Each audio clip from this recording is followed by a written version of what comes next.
background for this is imagery for the health outcome of injury anxiety. A sports injury has both physical and psychological consequences for the athlete. A common post-injury psychological response is elevated fear of injury. This is reported from Hsu et al. Back in 2016. A lot of times, once athletes encounter an injury, there is hesitation, holding back, and or fear to put their full 100% into their sport as they did pre-injury.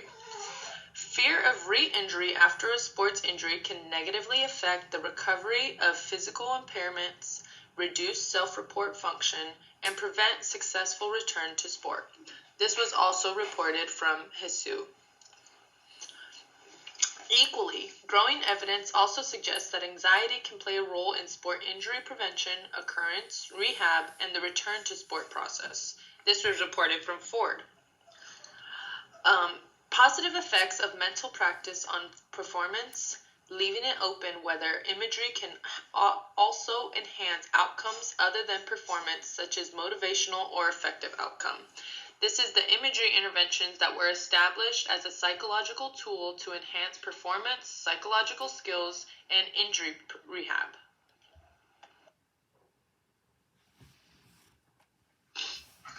The purpose behind this intervention is meant towards helping athletes who have either recently or previously been injured in a severe or minor way. What this intervention is going to try and help with is the fear or anxiety with re-injuring themselves after they have been cleared to return to play from their initial injury. The use of imagery will allow the athlete to visualize their own success and progression in their sport and rehab exercises before physically performing in their sport.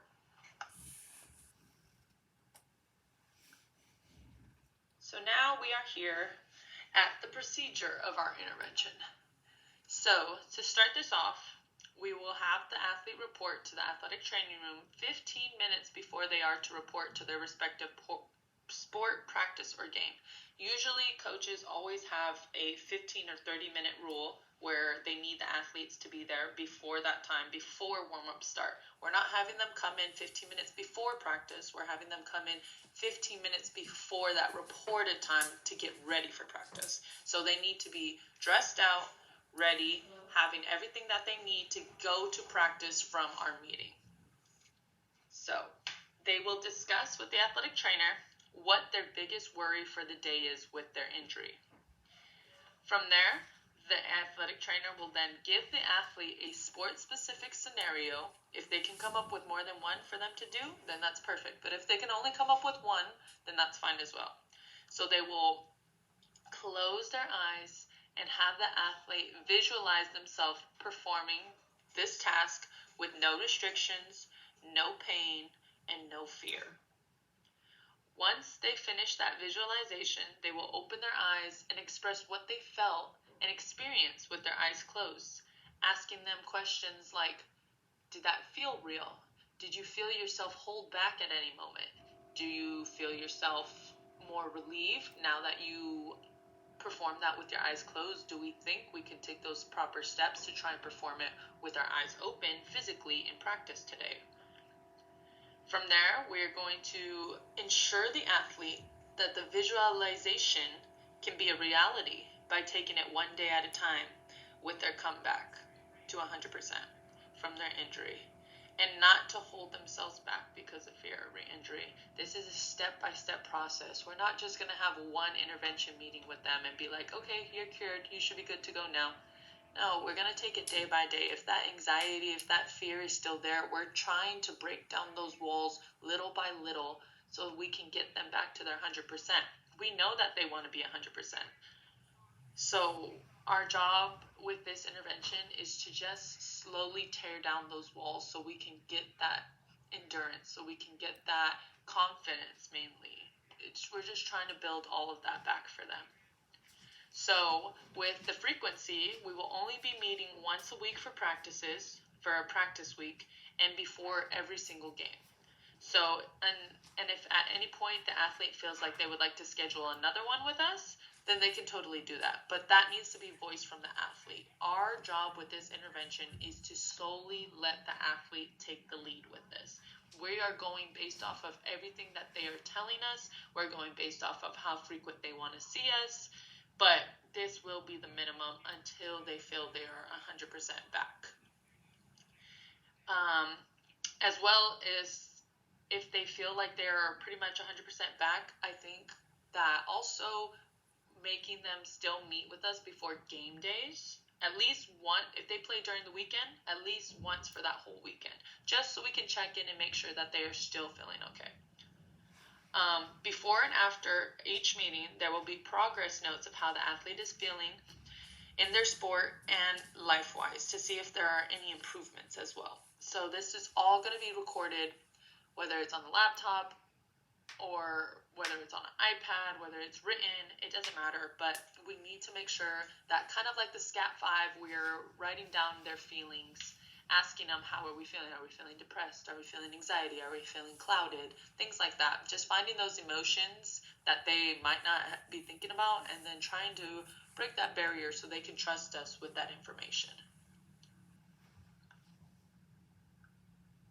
Next, with our evaluation and feedback, this is pretty much just like how end of the semester type of things that you give a professor. We're basically going to, except now we're going to personally give the athlete the paperwork for it. So the best way for feedback and evaluation to be obtained is to do a paperwork style of information asking questions to the athlete that we have helped through their injury anxiety. It will vary in questions from how effective was this intervention in helping rebuild confidence, reducing anxiety, like I said before, just like the SCAT-5, asking a list of emotions and feelings, just like the SCAT-5, and asking all of the effectiveness to it.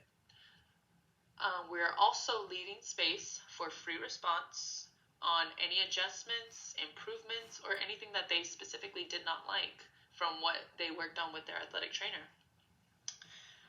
We're really just wanting them to be vocal. This is where they can express something that they really love, something that they really hated, or one day I was just not feeling it and I wish I could have just taken that day off or rescheduled, but I was too scared to voice it. Things like that where they can just free response on how they felt throughout this experience.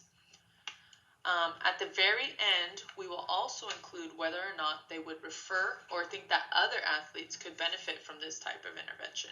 And I think that this is something that's extremely important because not only are athletes needing this, but if we can show, not in a respectful way, if this guinea pig of an intervention with one person can show how they started to how they finish coming back from that injury anxiety, some of the athletes are going to be like, wow, my friend, like going up to their friend and being like, hey, what happened? Like you were telling me how scared you were to do this. We could see it on your face, but now you're going all out. Like what happened?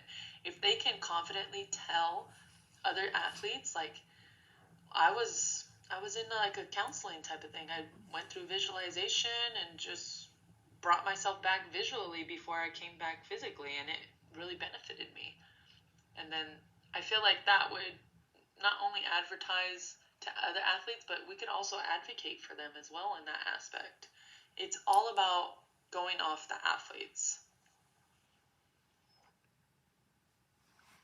Our last slide here is talking about application. So this is the part where we're saying what are our recommendations for future research and practice, the considerations that should be taken into account with someone wanting to carry out this intervention. So with mine, I've kind of said it in bits and pieces before in the previous slides, but some recommendations I would have for future research would be, 1, making sure to not fall into a script with the athlete and doing the same thing over and over every time you see them. Emotions change on a daily basis, so be prepared to change and base your intervention off of them and not what you want to accomplish for them. When they come in, we're solely basing it off of how are you feeling today? What are we feeling today? And then go off of that. Give them that scenario off of what are they feeling. Why would we want to give them something to build confidence if they're feeling confident? You know? So we're trying to just slowly progress off of what the athlete's feeling. Next, we want to be an active listener. You are not there to give them advice the entire time. Sit and listen and show your interest in their feelings. Yes, we are there to provide some advice in some aspects that they might be asking, but don't go on a whole lecture about, if you're a previous athlete and you played in college, how you dealt with it. Or give a brief example. We're not trying to go into a full lecture about this. We're just trying to show the athletes that we are listening. We're there as a listening ear first, and then from then we can go on and provide more if they seem receptive to it. Like I said, this is solely going off of what the athlete is giving us for that day. Next, we want to do constant check-ins to see how they are doing, but not in-depth conversations about it outside of the scheduled times, unless it's initiated from the athlete. This is basically meaning that when I say constant check-ins, I'm not meaning like 50 times throughout the day. It's like once you see them come into the athletic training room, hey, how you feeling today? Good? Good. Okay, I'll see you Thursday. Something like that. If they feel that they want to talk about something and they pull you into the office, that's perfect. We'll go based off of what they want to tell us. But don't push, especially when they're in front of their friends or things like that. We don't want to put them in that awkward situation or embarrassing situation where they feel like, wow, I don't want to be put on the spot like this, Or if you have the athlete's number, shooting them a text being like a couple, 30 minutes, 45 minutes before practice or lunchtime. Hey, how you feeling today? How was practice yesterday? Good? Oh, you're feeling a little bit of this? Oh, you're not feeling super about this? You know what? We'll work on that for Wednesday as well. Things like that.